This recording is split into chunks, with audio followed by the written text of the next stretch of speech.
Good morning. We have been doing plenty of Hindi cinema, Indian cinema.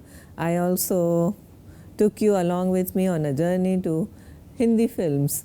I also said at one point that we will be doing some regional cinema as well, although not too much of it because of time constraints. So today's class is all devoted to the great, in fact one of the greatest filmmakers, not just from India but from across the globe, Satyajit Ray. Satyajit Ray, the great director, principally from Bengal, and who predominantly made some of the greatest films in Bengali language, who lived between 1921 and 1992. So he is recognized, I mean he doesn't really need introduction, one of the greatest filmmakers of all times. Now his films are particularly noted for, of course he was a master craftsman, but also for his humanity, his miniaturist style and psychological nuances. And in today's class, I will be talking about all these three aspects with specific reference to Ray's cinema and also his position in world cinema. In the West, he is celebrated as a Chekhovian artist. The word Chekhovian, someone who writes in the tradition of the Russian dramatist Anton Chekhov. Okay, so we will also see why he is called Chekhovian artist. Ray was influenced by the international greats such as Frank Capra, John Ford, also Sergei Eisenstein, William Wyler, David Lean and Jean Renoir. All these names are written here. In fact Jean Renoir was here in India when he was shooting for his movie The River, and Ray assisted him for quite some time. Ray also discovered at the same time the Italian neo-realists such as Luchino Visconti, Vittorio De Sica and Roberto Rossellini, and therefore the influence of these neo-realists on his films. One of his all-time greats is the Apu trilogy. It's a trilogy based on, it's like coming of age film, but it's also like a movie that depicts the socio-cultural times in which a small boy lives, and it's a story, also a story of migration from the rural to the urban. This is also a frequent or a regular motif, a device in all Ray's films. So Apu trilogy consists of Pather Panchali, Aparajito and Apur Sansar, three films, three great films that made him a household name in India as well as abroad. The Apu trilogy is principally based on the great Bengali writer, novelist novel, Bibhuti Bhushan Bandyopadhyay's novel, and this was his debut film, also about the magic of childhood and childhood discoveries amidst the extreme poverty of rural Bengal. Now much has been said about Pather Panchali. It is generally regarded as one of the greatest films ever made. I will read out an excerpt from Ray's a memoir, My Years with Apu, and his experience of making the trilogy. The first part of trilogy, that is Pather Panchali. This is what Ray says: there was never a fully developed screenplay of Pather Panchali, only a sheaf of notes and sketches. If it came to relating the story in the shape it would take as a film, I knew I didn't need a dossier because I knew the whole story by heart. As I have said before, the substance of the screenplay corresponded fairly closely to DK's abridgment, and literally hundreds of characters had been dropped from the original book. It remained essentially the story of the indigent Brahmin priest Harihar Roy and his family, consisting of his wife Sarbajaya, their daughter Durga, and son Apu, and an old bent cousin Indir Thakuran Pishi to the children. I shuffled across around the incidents a bit, reducing the somewhat formless, rambling quality of the original and giving it a new texture. I also made Auntie live much longer in my treatment because I knew that her sudden exit would disappoint the audience. In the original, she dies shortly after Apu is born, but in my treatment, she dies when Durga is about 10 or 11 years old. This needed a genuine scene when Apu and Durga discover her dead body in a bamboo grove, the children's first encounter with death. The film is also remarkable for the treatment. There are several memorable scenes, but then also one of the scenes when the little girl Durga, that is Apu's sister, she dies. And here is what Satyajit Ray says about this scene. An important change I had made was around the death of Durga. In the woods, Durga dances with joy in the monsoon rain and dies from what is formerly known as pneumonia, although in the original this is not shown as an after effect of her getting drenched in the downpour. I made her fall ill after the rainstorm scene in the woods. The lyrical dance in the rain is shown to be a distinct cause of her death. My treatment ended slowly after Durga's death with the family's departure to Banaras. I knew that Pather Panchali would have a very different look from the usual Bengali films. So this is what he felt. This was his first film, but he was absolutely convinced that it's going to be unlike anything that has ever been seen on Bengali as well as on Indian screen. See, we have been talking about a couple of art house films or not so mainstream or commercial films such as Neecha Nagar, Do Bigha Zameen, Bandini, and also Jaagte Raho. However, Apu trilogy was something else altogether, and it was one film that finally made the world recognize us that there's something like this could also happen. It put India, in other words, on the map of world cinema. The second part of the trilogy is Aparajito, and it depicts the increasing tension and distance between Apu and his mother. The third part is Apur Sansar, starring Soumitra Chatterjee. Now the boy grows up and he takes the form of a leading man, and it was also the debut film of Sharmila Tagore. At the end of the film, Ray returns to his theme of childhood as now older Apu. He walks away with his little son Kajol. The film completes Apu's moral and spiritual journey. So here is a scene from Pather Panchali.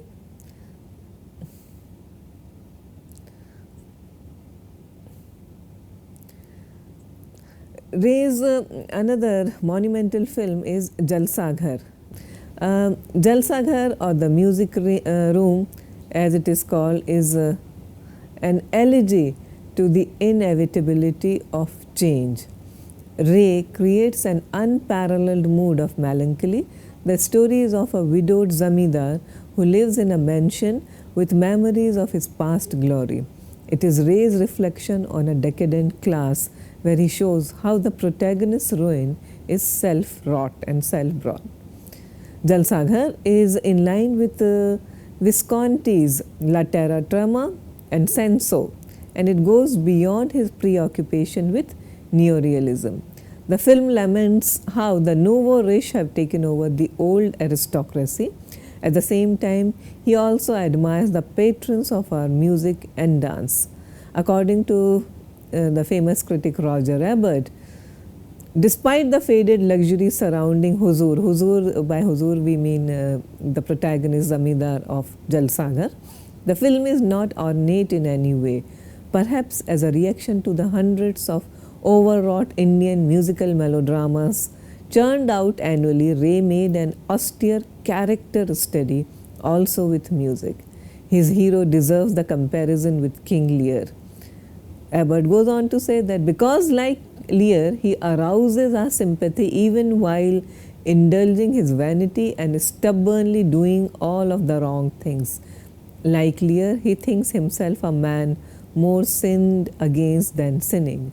Like Lear, he is wrong. So this is a brilliant character study with psychological nuances that I talked about at the beginning of this class, that Ray was a master of portraying psychological complexities of his character, and he was excellent with character sketching. So this is one reason why his films need to be analyzed and read. Devi, a 1960 movie again starring Soumitra Chatterjee and Sharmila Tagore, was based on a story by Prabhat Kumar Mukherjee. It was a turn of the century story written in 1899. It's the story of a beautiful woman, Daya, who lives with her husband, Uma Prasad, and her young son, Khoka, and also her extremely feudal and patriarchal, benevolent father-in-law in a rural mansion. The father-in-law had visions of his daughter-in-law in the form of an incarnation of the goddess Kali, and subsequently he starts worshipping her. Daya's husband, Uma Prasad, he is the quintessential liberal, educated voice that Ray is very fond of portraying, the dichotomy between the urban and the rural. So, Uma Prasad opposes his father and his beliefs and coaxes Daya to leave the mansion along with their film. The film ends in a terrible tragedy, and however, it is remarkable for its intense power. Okay, and some of the scenes are remarkable for the intensity. Among its many admirers is the great Hollywood filmmaker Martin Scorsese, who has also discussed Devi in extremely admiring tones in several of his interviews.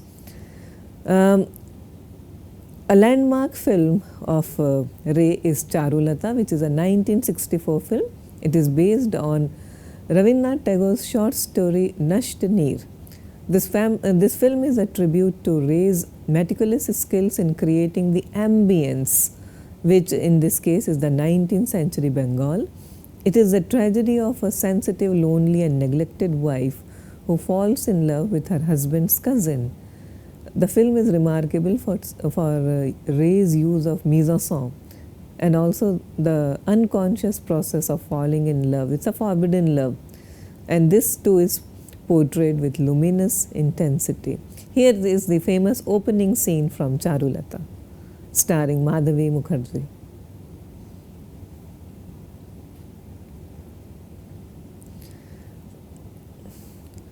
Mahanagar can be called a feminist film, and it's also Ray's salute towards the empowerment of women. Aarti, again played by Madhavi Mukherjee, is the central protagonist who is compelled to work in an office when her husband cannot make the ends meet. However, she shows great integrity when she quits her job to stand against her boss, the boss who tries to exploit her Anglo-Indian colleague. The film is about gender equality. The hero, the husband, his pride is hurt when the wife becomes the mainstay of the family. However, there is a sense of comprehension when she resigns her job. For the first time in Ray's films, the camera moves fast with the rhythms of the city, capturing the rhythms of the city of Calcutta. Here is a scene from Mahanagar.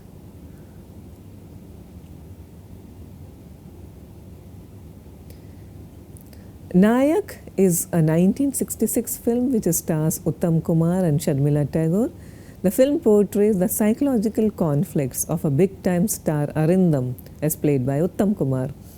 The film uses the conceit of a journey where the hero embarks on a train journey to Delhi to collect an award.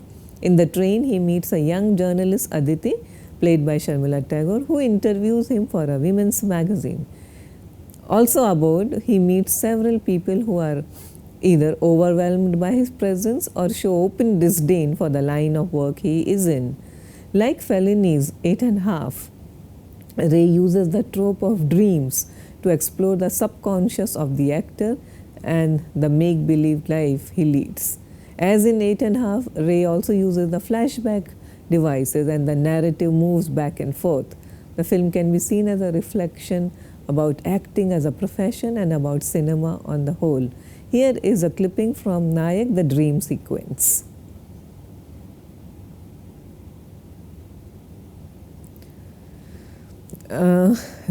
Ray's 1970 masterpiece is Aranyar Din Ratri.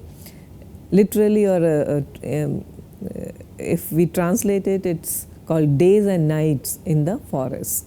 It's a film with psychological overtones and reflects on the relations between men and women and also between men and the nature. The story is about 4 young men from Calcutta who visit a forest to live in a rented bungalow. Again, the dichotomy between city and the rural. Ray reveals the true nature of each person, particularly through their relationship with women. The group then suddenly leaves for Calcutta, standing at the crossroad of their lives. The movie has to be seen for its immense beauty and for the psychological nuances. Ray made one Hindi film in his entire career, and that is Shatranj Ke Khiladi. It is also a 70s film. It's based on Munshi Premchand's story of the same name. And this is Ray's take on the royalty from Lucknow. The two protagonists, Mirza as played by Sanjeev Kumar and Mir as played by Saeed Jafri, the carefree Nawabs of Lucknow who spend all their time playing chess and ignoring their domestic life and also their political duties. This becomes a metaphor for the story as Wajid Ali Shah, the ruler of Lucknow. He faces an imminent attack by the British, so that's a parallel track running while the Nawabs, Mir and Mirza, they are lost in the game of chess. Wajid Ali Shah, the patron of art and culture, is lost in the world of aesthetics, thus ignoring his political commitments and thus making himself vulnerable to attack by the British. The film is remarkable for its visuals and authentic representation of North Indian politics and aristocratic lifestyle. The film had an excellent cast headed by Sanjeev Kumar, Saeed Jafri and Amjad Khan, and also Shabana Azmi, Farooq Sheikh and Sir Richard Attenborough. Interestingly, Amitabh Bachchan is the narrator of the film. So here is the opening sequence from Shatranj Ke Khiladi with Amitabh Bachchan as the narrator and his voiceover.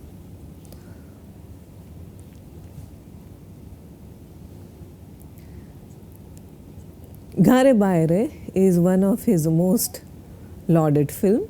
It's a 1984 film adapted from a Rabindranath Tagore novel by the same title.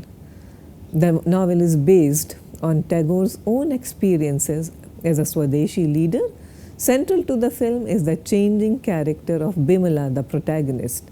Ray explores the emergence of the modern woman by moving away from the traditional expectations. Bimala, as played by Swati Lekha Chatterjee, is the wife of a landlord, Nikhil, played by Victor Banerjee, who has had a Western education in England and has liberal views.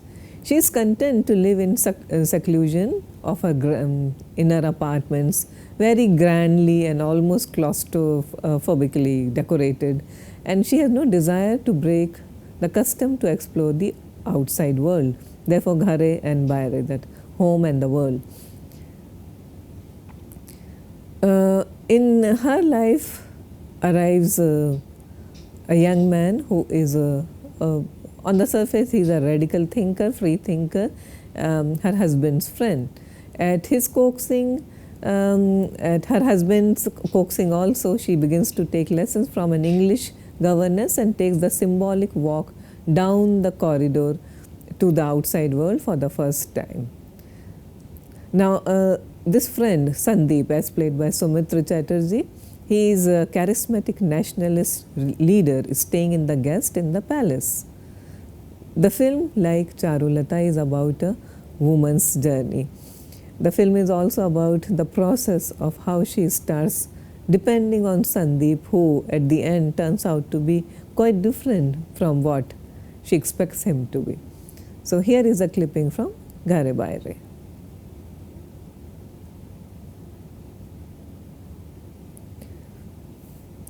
Ray experimented with detective and musical genres as well. His first thriller, Chidiya Khana, that is the zoo, narrates the escapades of Bakshi, played by Uttam Kumar, who is a detective on trail of an ex-actress. Also famous are his Felunath stories. Ray published 15 books about his detective hero between 1969 and 1987. He also worked extensively, made films on television. So he also made an adaptation of Ibsen's An Enemy of the People called Ganeshatru. So Ray was awarded with a lifetime achievement, an Oscar award for the lifetime achievement, and this was the pinnacle of his success. He died soon after that. So one of the greatest filmmakers from our country and from across the globe, Satyajit Ray. So thank you very much. We'll continue with parallel cinema in our next classes.